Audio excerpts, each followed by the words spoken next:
আসসালামাইকুম, সবাই কেমন আছেন? আশা করি সবাই ভালো আছেন। ইনশাআল্লাহ আপনাদের দোয়ায় আমিও ভালো আছি। আজকে আমি ফুলঝুরি পিঠা বানাবো।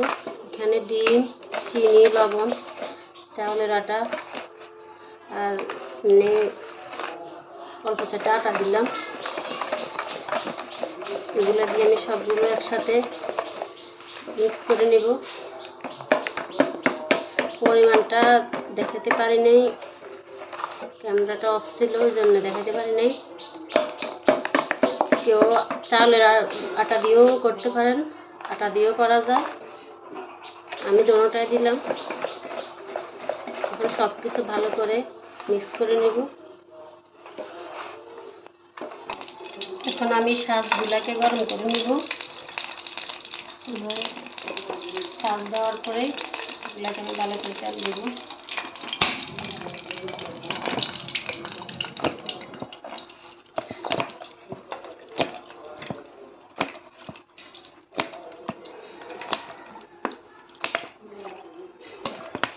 বেশি করে তেল দিয়ে দেব।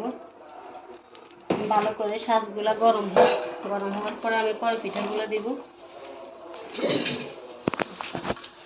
কিছুটা ন্যাকড়া বিছিয়ে দিলাম, নাহলে চুলাটা একবারে ব্যাটারগুলো পরই নষ্ট হয়ে যায়। ওই জন্য আমি একটা ন্যাকড়া দিয়ে দিলাম। এখন ভালো করে পিঠাগুলো আবার কেটে নেব।